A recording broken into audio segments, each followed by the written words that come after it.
Gente interessante compartilhando experiências extraordinárias. Um olhar diferente sobre temas do nosso cotidiano, na perspectiva de quem tem muito o que dizer. Leve, reflexivo e inspirador.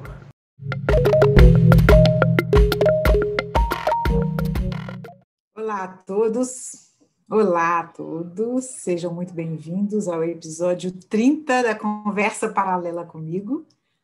E neste episódio vamos falar sobre oratória. Falar para duas pessoas é o mesmo que falar para mil? Para Holden Hugo, sim, porque falar para as pessoas em geral, mesmo em conversas cotidianas, é falar para a humanidade de cada um. Por isso, não dispensar oportunidades de falar em e para o público é um conselho instigante de Holden Hugo para nós. Nessa conversa paralela comigo, episódio 30, vamos tratar de estratégias importantes no falar em público e aprender com elas. Vamos ver, por exemplo, que falar de improviso não é falar sem se preparar. Vamos também aprender como saber discordar de uma forma adequada. Há muita coisa para conhecer a respeito das técnicas de oratória. A comunicação mais assertiva é uma delas. E se a comunicação é um grande trunfo que temos nas mãos e nas palavras, por que não permitir que ela faça parte do pulsar de um coração mais pacífico? Vamos juntos em lições para 2021. Quem vem conversar conosco é, então, o Holden Hugo. Holden Hugo é montesclarense e professor. Formou-se em Letras, Língua Portuguesa, pela Universidade Estadual de Montes Claros, em 2007, e tem especialização em Linguística, Leitura e Produção de Texto pelo Instituto Superior de Educação Santo Agostinho, em 2010. É mestre em Estudos Linguísticos, Estudos de Texto e Discurso pela Universidade Federal de Uberlândia, em 2015, e em 2016 publicou seu primeiro livro, Vende-se Amor, uma seleção de contos curtos. Foi professor de língua portuguesa nos colégios Prisma, Sólida e Marista em Montes Claros. Atualmente leciona nos cursos de ensino médio, ensino superior e pós-graduação no Instituto Federal do Norte de Minas Gerais. Boa noite, Holden Hugo. Como vai você? Boa noite, Ana. Muitíssimo obrigado, eu estou muito bem. Consegue me ouvir bem, Ana? Todos conseguem me ouvir? Sim, conseguimos sim, muito obrigada. Espero que vocês também estejam bem, eu estou muito feliz com esse convite. Desde quando conheci você, com essa energia toda, foi assim, algo muito bom, uma surpresa muito feliz da minha vida. Muito obrigado, viu? Eu que agradeço, nós é que agradecemos, Holden Hugo. Eu quero começar pelo seu nome. Conte-nos a singularidade do seu nome. Esse nome dá trabalho, né? Também me encantou. As pessoas perguntam, né? Holden ou Holden? Gente, eu não sei, sinceramente. Aí eles perguntam, mas como você não sabe, né? Pergunta para a sua mãe deve saber como é que ela te chama. Eu falo, gente, isso é muito pessoal, né? A minha mãe me chama de príncipe. Então não dá para perguntar, a mãe não é parâmetro assim, né?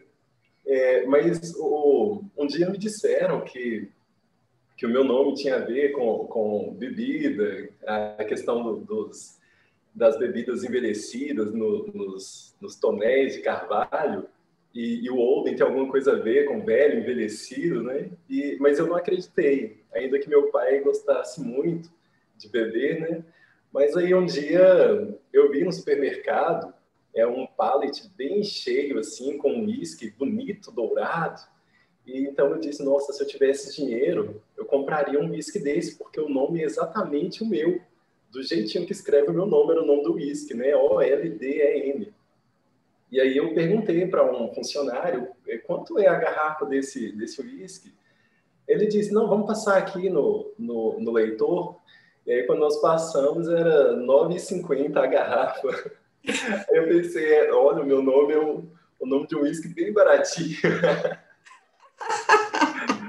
E aí eu comprei essa garrafa, tô lá, tem ela lá na casa da minha mãe, tá lá guardadinha, com o meu nome bem certinho. Ah, que ótimo! Isso que importa, né, Alden Hugo? Eu acho que é isso que importa. É um nome muito bonito, é um nome forte, Ah, né? obrigado, obrigado. Poético até. Eu É, acredito que os nomes eles sejam assim. Primeiro é o primeiro nome que a gente, é o primeiro texto que a gente escreve na vida, né? É o é nosso próprio verdade. nome. É um legado, né? E assim como as palavras que a gente profere circulam permanentemente em torno de nós. Qual a Sim. importância da forma no conteúdo da mensagem, Rubem Hugo? Eu gostaria de falar, antes, Ana, em relação ao meu nome, você tinha dito assim, é um nome forte, vigoroso, bonito, e eu agradeço muito por isso. Mas quando a gente é criança, a gente é sempre alvo de piada por ser diferente, né? E aconteceu muito isso comigo, né? Esse nome exótico, estranho. E eu não gostava. Durante muito tempo eu não gostava do meu nome, mas me veio à cabeça um dia, eu era ainda criança, e me veio à cabeça um dia que meu nome ficaria bonito na capa de um livro. E foi então que eu passei a gostar desse nome. Apesar de todas as piadas que me fizeram, né? Mas então eu passei a gostar muito desse nome a partir dessa imagem que me veio, assim, de maneira quase mística, do meu nome na capa de um livro. E quando eu fiz lá, não sei, acho que 30 anos, mais de 30 anos de idade, foi quando eu consegui publicar o primeiro livro. Em relação à importância... Genial isso, né? Muito bom, Porque né? essa questão do legado, né? A gente recebe o nome como um legado. E o que a gente faz com ele vai depender da nossa trajetória, né? Sim. Então, acho que quem sabe isso tem a ver com sua opção também por professor e de língua portuguesa. Às vezes isso tem a ver, né? É bem possível. É bem possível. Sim, toda essa tendência a lidar bem com as palavras, né, a gostar da imagem do texto escrito dos sons das palavras, né, isso me veio muito cedo. Gostei muito cedo de lidar com as palavras, de manejar a palavra, né? Em relação Sim, ao que você disse, Ana, que é fundamental nas nossas relações, aqui está dizendo que a minha internet está instável. Consegue me ouvir, Ana? sim, não tem nenhum Sim. problema. Se Ah, tiver, que eu te bom. falo. Ok. E então, é fundamental nas nossas relações que a gente não restrinja a palavra apenas ao conteúdo. Tão importante quanto o que dizer é o como isso vai ser dito. Sim, E no livro, para falar em público, há o comentário de um texto lindo, que, na minha opinião, todo ser humano deveria ler, um texto de 20, 30 linhas, que é o texto do Rubem Alves, se chama Ética de Princípios. É um texto, uma leitura que vai demorar ali 5 minutos e vai deixar uma marca indelével nas nossas relações, na nossa vida. O texto Ética de Princípios fala exatamente isso. Não importa tão somente o que dizer, mas o modo como é dito. Então, se eu pudesse dar um conselho para todas as pessoas do mundo, eu diria assim, não durma hoje sem ler o texto Ética de Princípios, de Rubem Alves. Rubem Alves, nesse texto muito bonito, ele diz, vejam bem, há dois tipos de ética, a ética estelar e a ética dos jardins. A ética estelar, ela é imutável, assim como as estrelas que são mortas, cuja luz chega a nós depois que elas já perderam a vida, já desapareceram. E a ética dos jardins é uma ética mutável, porque os jardins são vivos, eles se renovam. E ele diz, olha, Se você olha para um jardim hoje, pode haver uma flor amarela, a grama está bem verdinha, mas dali a um tempo pode ser que aquela flor não esteja ali. A flor amarela não está, mas há uma azul. E a grama não está verde, mas existe a terra que está em processo de transformação. Então ele diz, olha, caso alguém não tenha entendido essa metáfora, esse símbolo, vou empregar essa metáfora a uma situação bastante concreta. Imagine-se uma mulher que está em fase terminal de câncer. Então ela teme muito a morte e pergunta ao médico, doutor, será que eu escapo dessa? Será que eu vou sobreviver? O médico é adepto da ética estelar de princípios. A ética imutável. Ele é um cientista, ele ensina, ele faz o que a ciência ensinou, ele dá a resposta precisa, exata, científica, comprovada. Então ele diz, olha, nós fizemos tudo o que estava ao nosso alcance.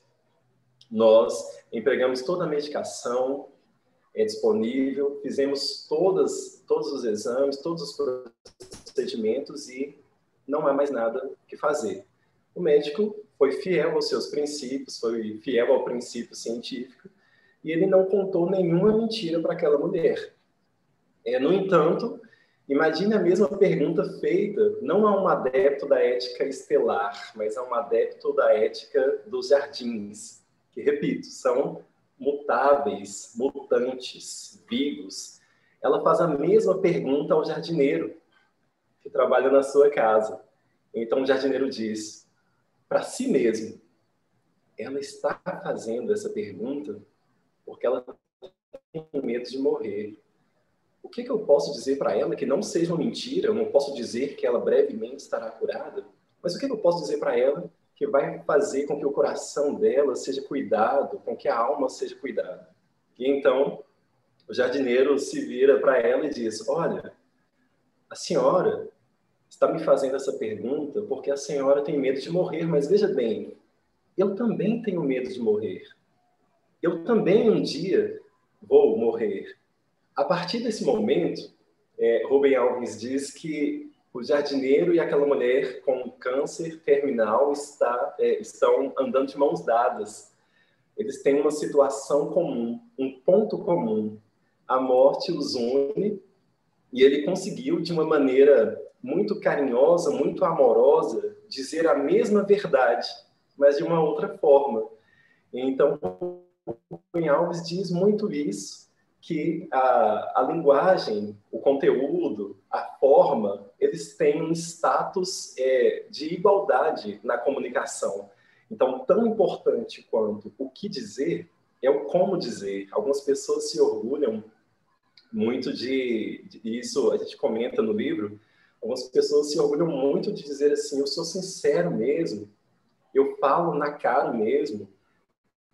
Nossa amiga, seu cabelo está podre hoje, e as pessoas falam, e se orgulham disso, não é? E Rubem Alves diz,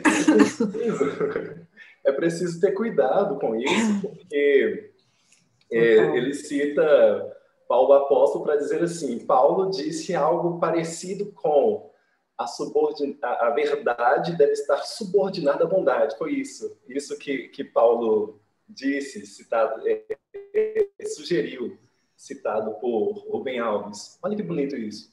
A verdade deve estar subordinada à bondade. Então não basta dizer... não basta dizer, eu sou sincero mesmo, eu falo na cara mesmo, eu falo o que penso. Então não é bem por aí. O que a gente escreve ou o que a gente fala tem uma incidência muito grande na alma das pessoas. Então nós somos muito... Precisamos ser muito cuidadosos em relação às palavras que brotam da nossa boca, da nossa alma, do nosso pensamento, né? Concordo com você. Por isso essa ideia do legado, né?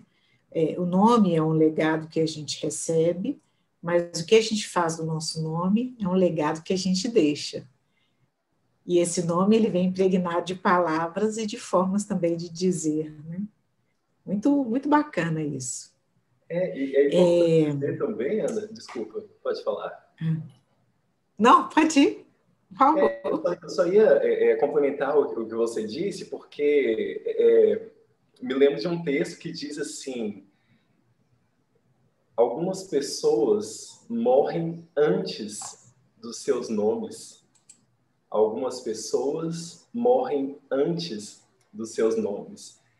Há toda relação com o que você disse, porque me lembro de um tio que foi para mim um pai, e ele faleceu, e todas as lembranças que eu tenho dele são muito vivas. Então é um exemplo muito claro de uma pessoa que morreu muito, muito tempo antes do seu nome, porque o seu nome permanece como esse legado, como lembranças e como valores que dificilmente vão sair da minha vida. Talvez não saiam. E te constituem, né, Hugo?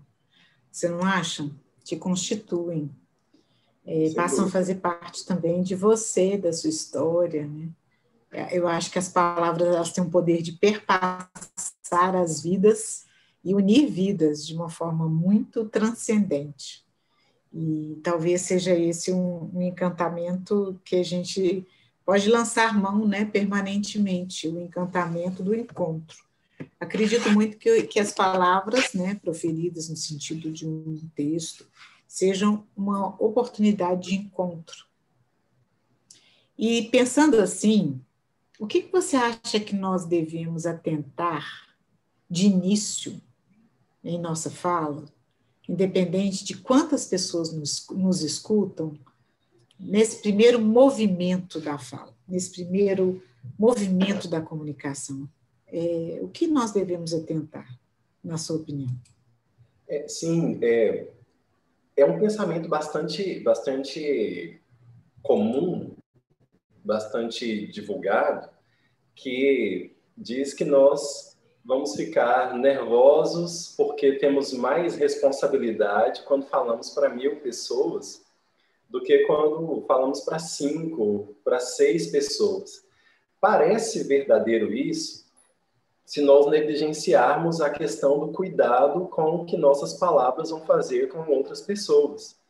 Se nós, de maneira diferente, pensarmos que se estivermos falando com 2 pessoas ou com 2.000 pessoas, precisamos ter o mesmo cuidado, o mesmo preparo, o mesmo zelo nos sentidos, na construção dos significados.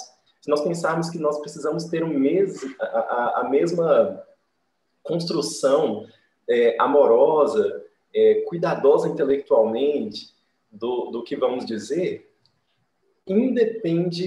isso vai depender do número de pessoas. Não importa se são 2.000 pessoas ou 2 pessoas, eu preciso falar para a humanidade de cada um. Para que isso fique bem claro, algumas pessoas pensam, olha, eu vou falar o que eu acho que e se quiser entender, entende.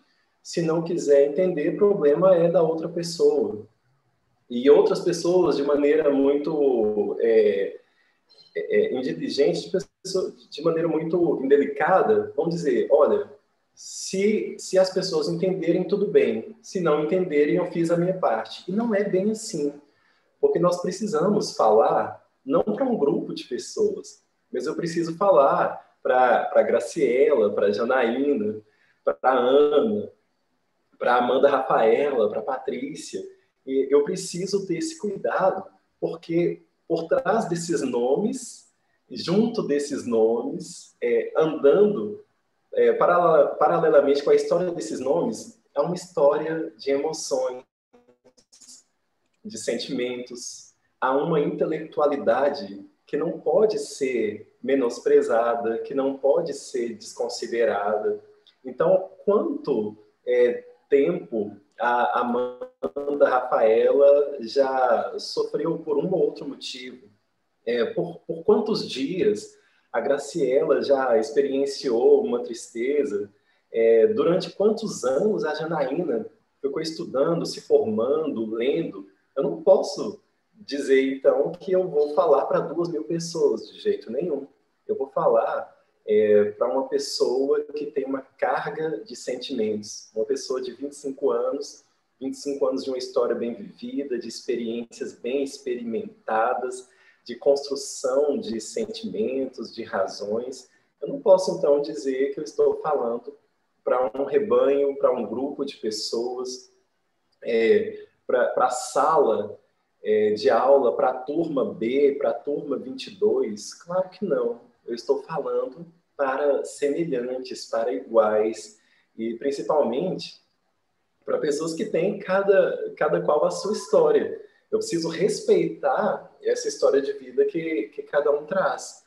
É bastante perniciosa, então, a fala de que eu vou falar para 2.000 pessoas. Não, ora, eu vou falar para um conjunto de sentimentos, anos de história, anos de experiência. E se eu pensar assim, o nervosismo vai ficar até menor, porque eu estou falando como alguém que está aqui do meu lado direito, alguém que está aqui na minha frente.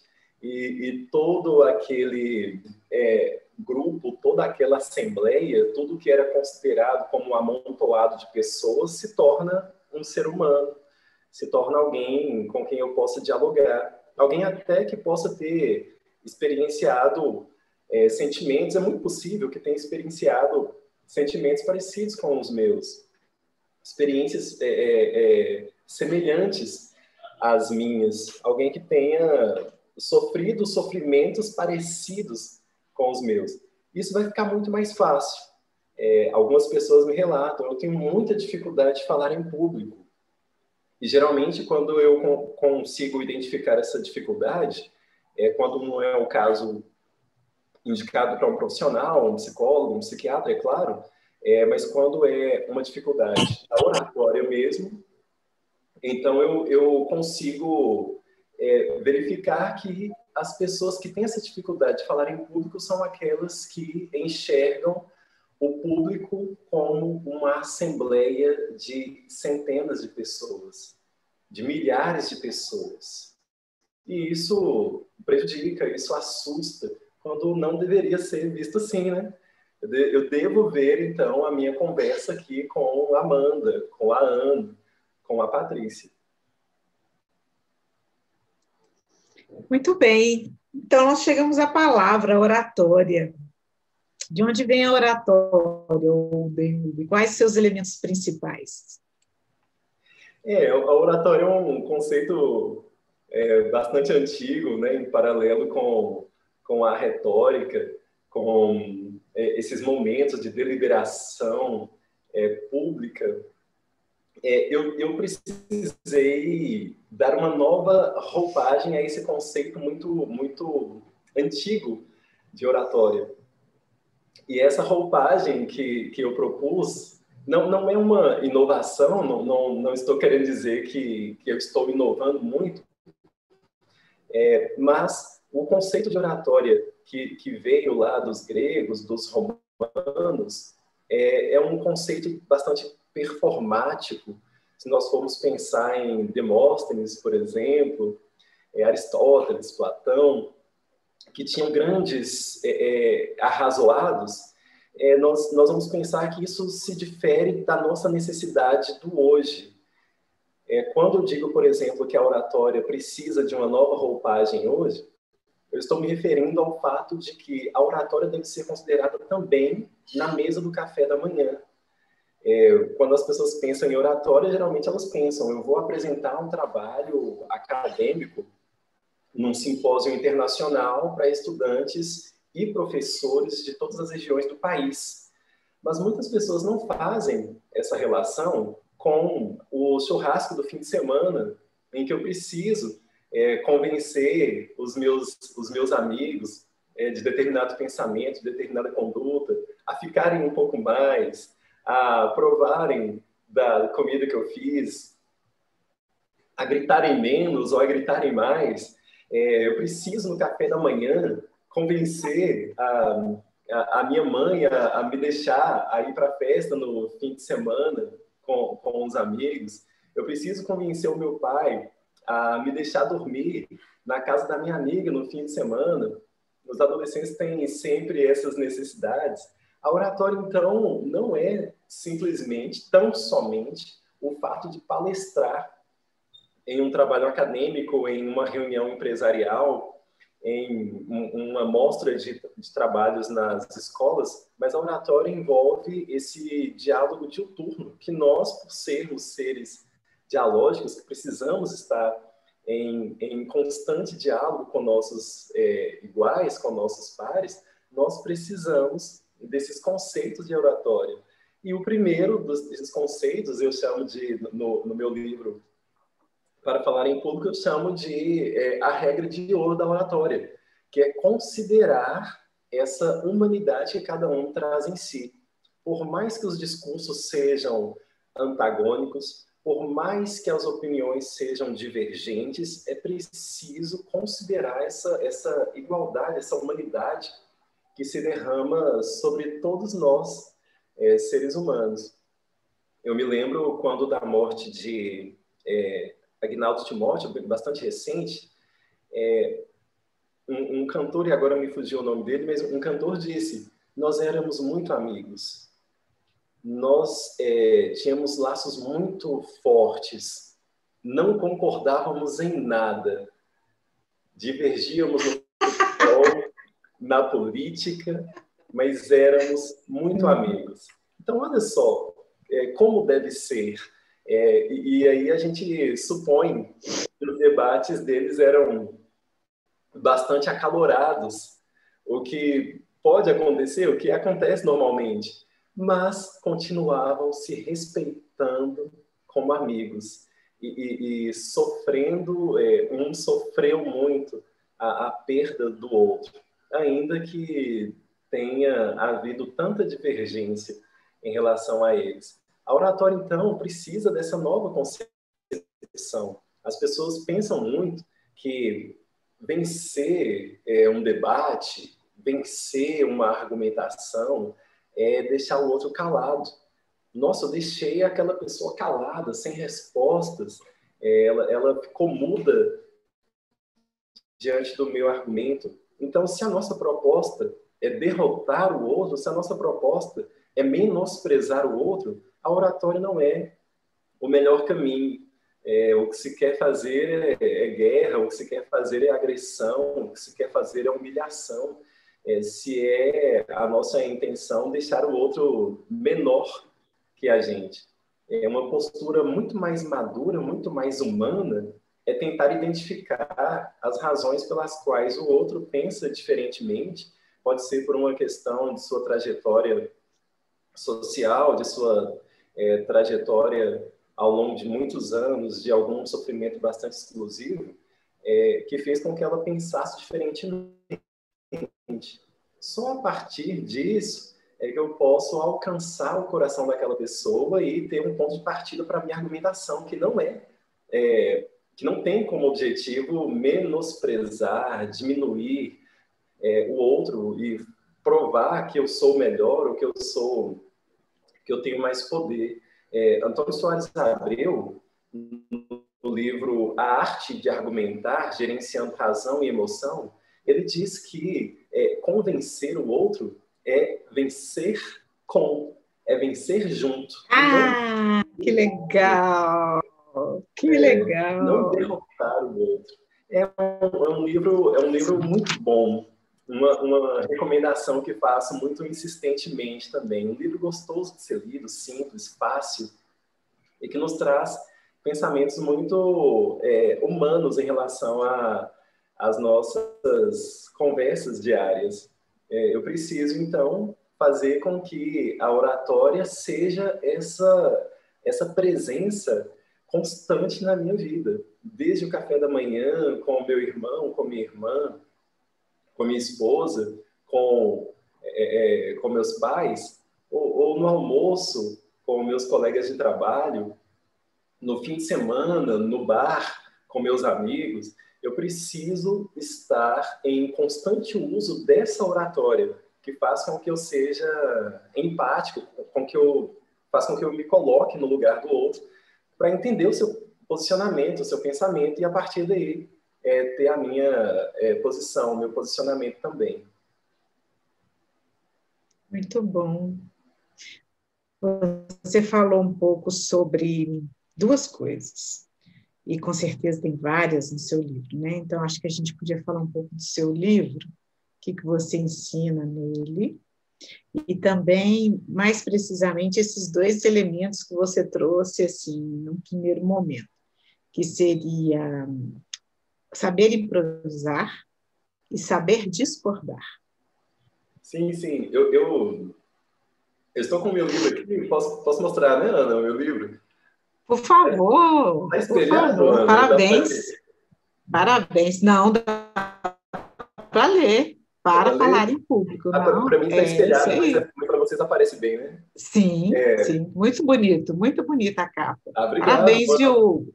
Obrigado. Uma grande amiga minha me presenteou com essa capa. Uma artista da minha cidade, Montes Claros, Cíntia Pinheiro. Esse livro, Ana, foi uma vitória muito grande que consegui, depois de ter publicado o Vence Amor. Eu publiquei o Vence Amor também. Ele foi em 2016, já está esgotado. Esse eu não tenho nem para mim. Esse aqui é da minha esposa, que peguei emprestado da minha esposa. Não tenho nem para mim. Olha só. Foi um grande o nome do livro na tela a Patrícia, né, tá pedindo. Para falar em público, 20 fundamentos da oratória. Patrícia. Acho que foi a Patrícia que perguntou. Pediu. Qual que é a editora, Olden? A editora é a Editora Milênio, de Montes Claros, mas eu fiz tão somente 300 cópias. Elas estão acabando já e eu não fiz mais, não. Entretanto, a editora Letramentos de Belo Horizonte está com o livro em pré-venda. É o mesmo livro, mas uma outra diagramação, uma outra edição. Então, por enquanto, esse livro, eu mesmo que estou enviando pelo correio. Mas em breve a editora Letramento já vai comercializar normalmente. Já está em pré-venda, mas eu acho que demora um pouco. Deve demorar, não sei, uns 2 meses ou 3, não tenho certeza. Mas não é para já, não. A gente pode fazer o seguinte, a gente pode deixar lá na página, no Instagram, Conversa Paralela Comigo, na página do nosso podcast, a gente pode deixar seu contato. Sim, por favor. E as pessoas entrarem em contato, né? E no momento que a gente puder disponibilizar este podcast, a gente faz isso, e lá as pessoas terão a oportunidade de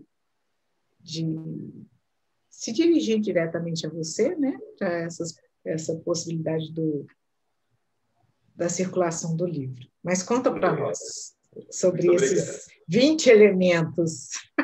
Sim. Eu ia dizer, Ana, que estou falando com você, Ana, porque eu não estou vendo as outras pessoas, mas é claro que tenho muita consideração por quem está me ouvindo, e agradeço desde já a dedicarem um tempo de vida, que é o que nós temos de tão precioso para me ouvir. Eu ia dizer que esse livro foi uma grande conquista, uma grande vitória, e prova o quanto nós, professores, devemos ser gratos a nossos alunos. Normalmente, algumas pessoas entendem que quando nós dissemos assim, quando a gente diz assim, foi bom aprender com vocês também. Nós, professores, falamos muito isso, né? Foi bom aprender com vocês. E os alunos entendem, às vezes, como uma falsa modéstia. E alguns dizem, professor, mas foi o senhor que ensinou para a gente as orações subordinadas, substantivas, subjetivas, reduzidas de infinitivo. Por que nós ensinamos a você? E você falou algo, Ana? Desculpa. Não, eu estou rindo aqui, imaginando essa oração subordinada. Substantiva. Essa coisa, é uma coisa que ninguém sabe, né? Nem os professores sabem, nem nós sabemos.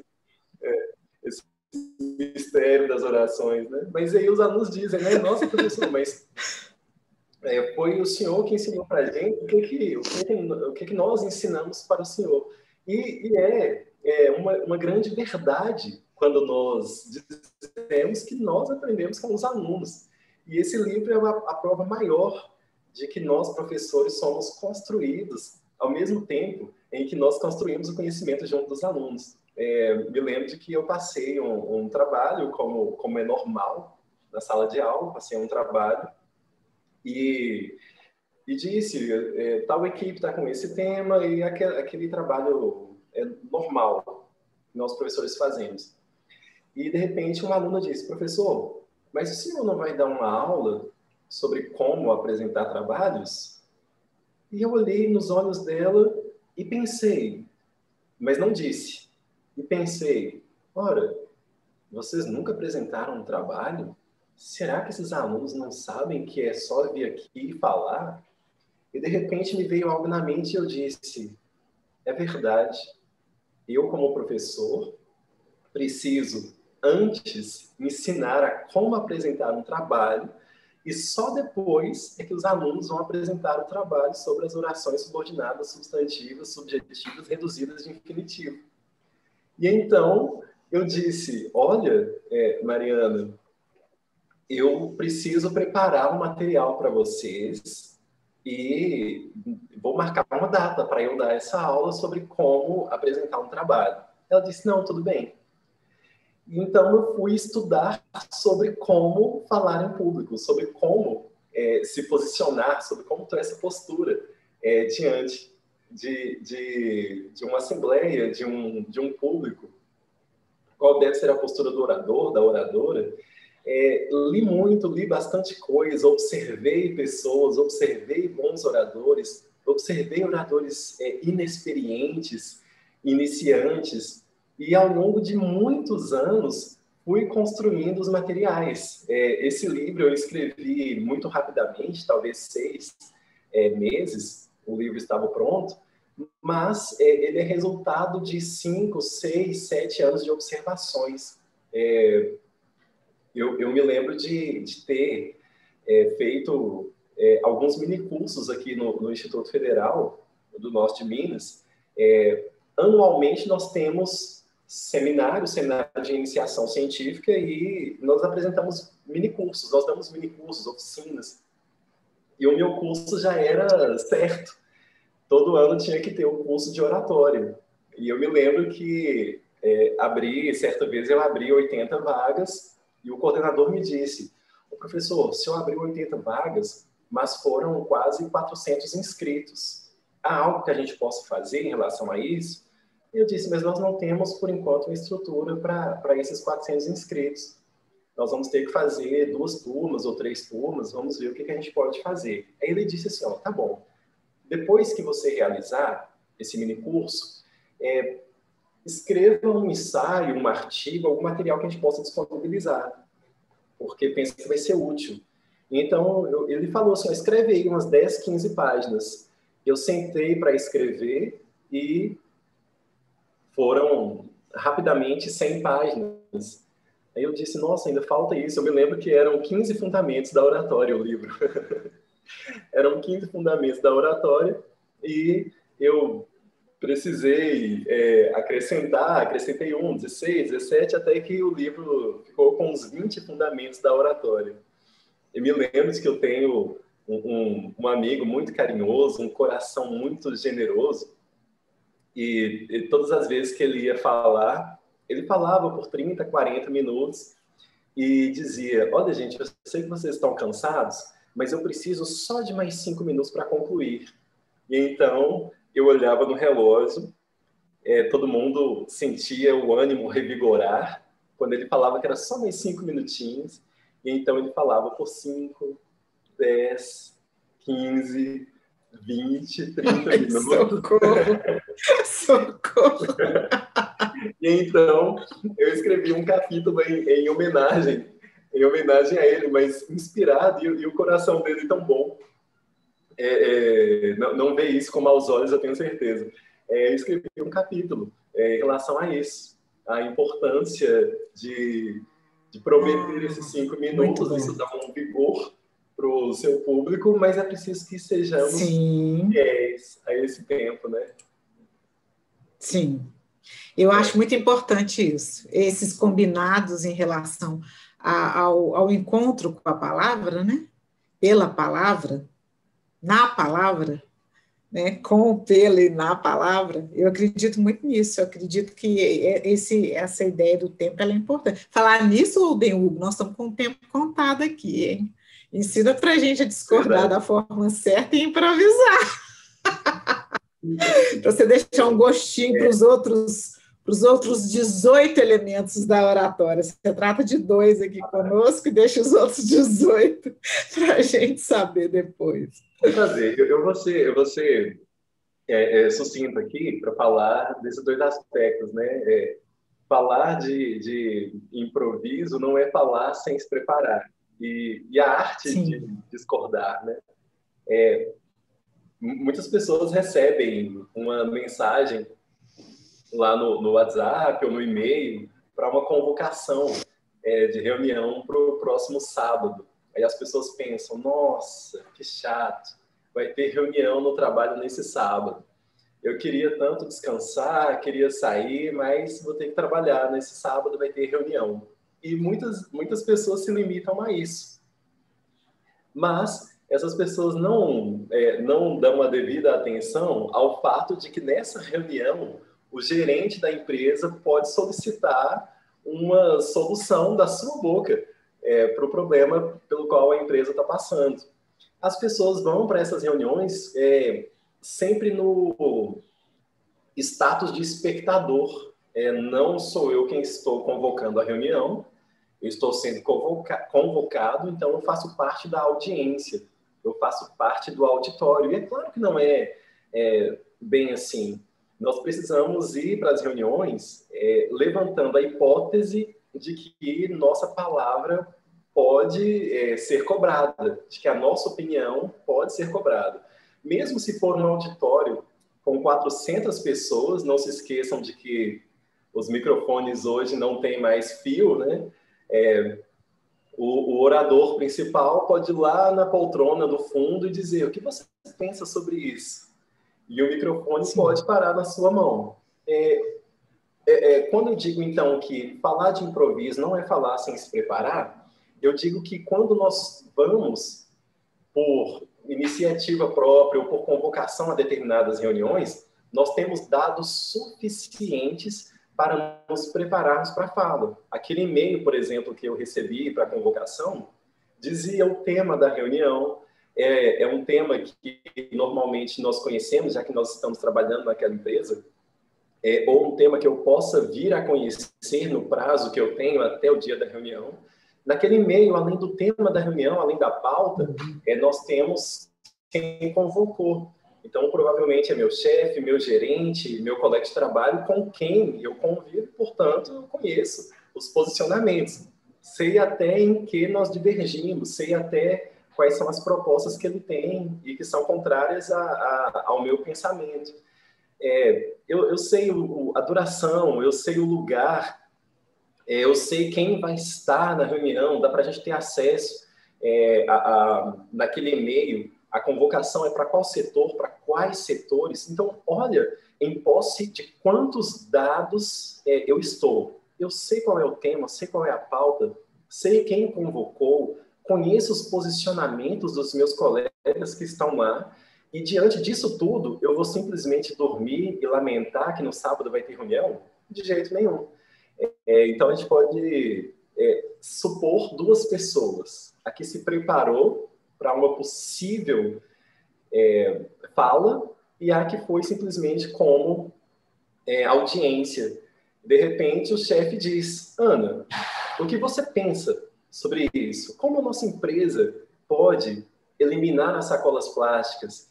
E então, a Ana, que viu qual era o tema, que viu qual era a pauta, que estudou o assunto e que se preparou para uma possível fala, vai ter uma opinião formada. E é possível que você fale até com muita fluidez. O colega do lado que não se preparou vai olhar e dizer, nossa, Ana é muito inteligente. Eu nunca teria uma resposta dessa assim a queima-roupa.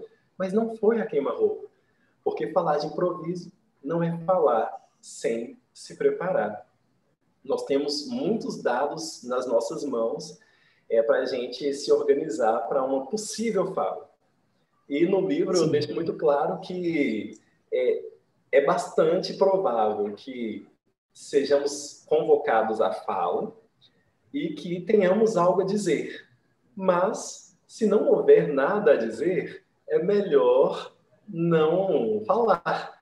É melhor não atrapalhar a reunião com uma fala superficial, que geralmente é a fala que tende a enaltecer mais o orador do que o tema. Muitas pessoas falam apenas para dizerem que foi falado, apenas para dizerem que cumpriram a função de falar, de expor, mas não é bem assim. As nossas deliberações, elas estão em busca de solução para algum problema. Então, se por hora eu não tenho essa solução, eu preciso... Vir, né? Eu preciso dizer que eu não tenho essa solução. E a Amanda Rafaela está dizendo que a timidez é um embaraço, é um embargo. E há um capítulo específico no livro, Ana, e falo agora também para a Amanda, óbvio, que acho que a Elizabeth está dizendo a mesma coisa, que há algumas estratégias, ou melhor, há muitas estratégias na palma da nossa mão para que a gente possa vencer a timidez. O livro lista algumas dessas estratégias, mas eu posso dizer muito rapidamente aqui algumas delas que podem ajudar muito.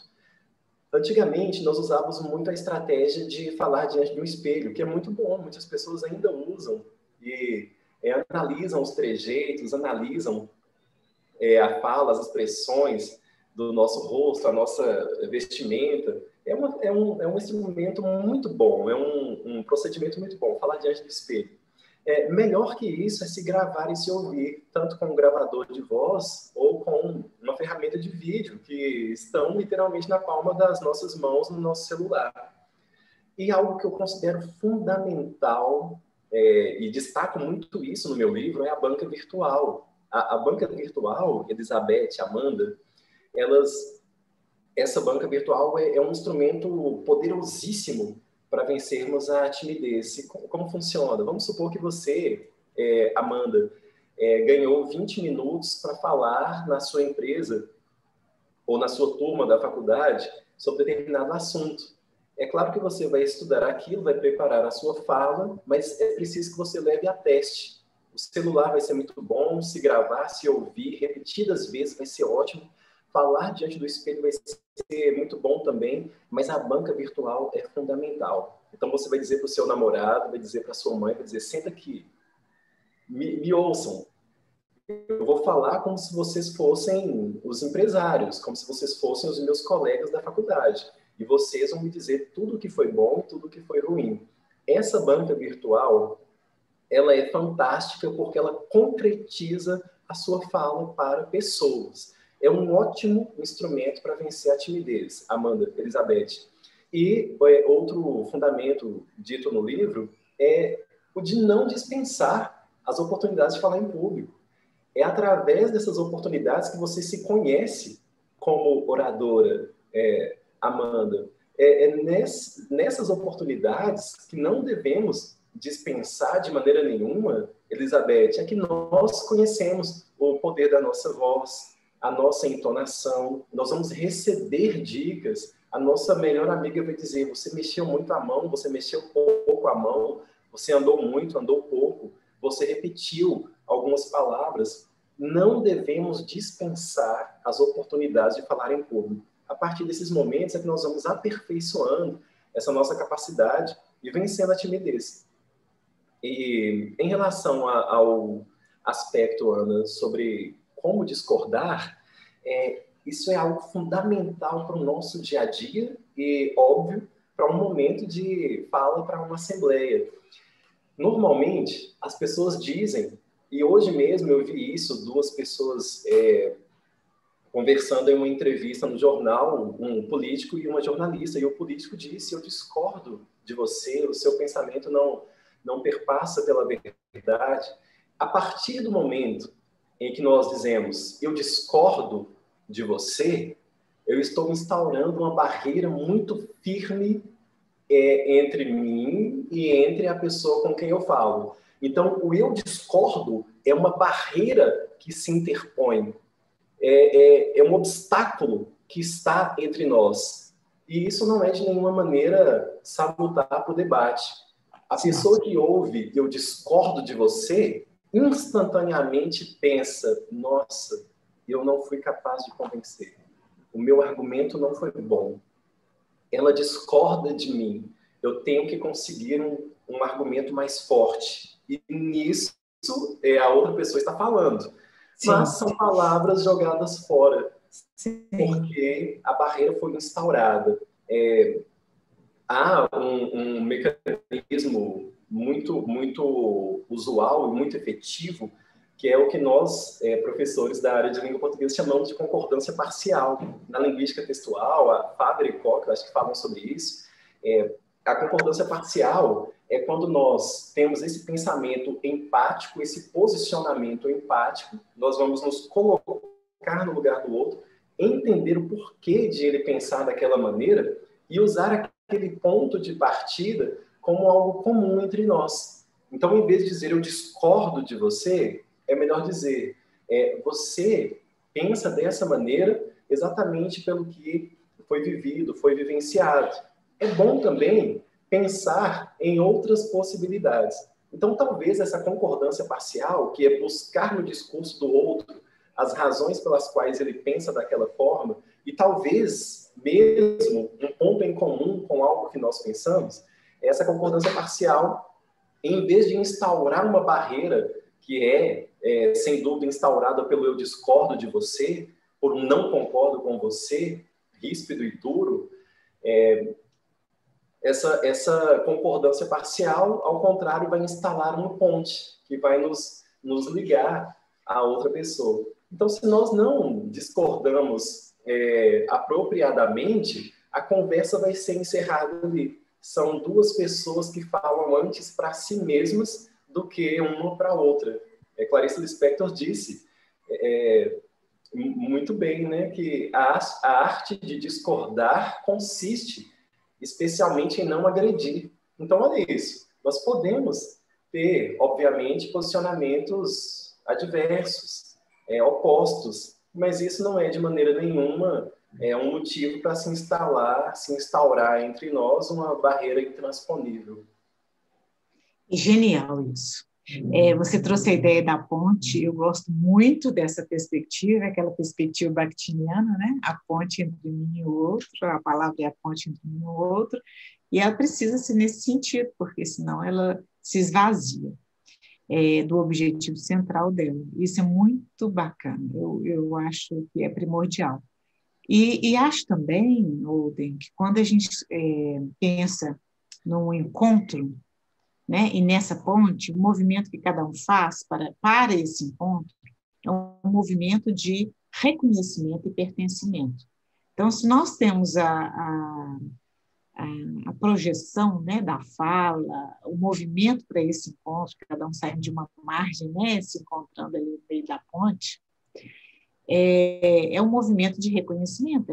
O outro precisa ser reconhecido pelo nosso olhar e se sentir pertencente àquele lugar do encontro. E acho que você tem toda a razão quando você diz sobre isso. E você trouxe isso lá no início, né?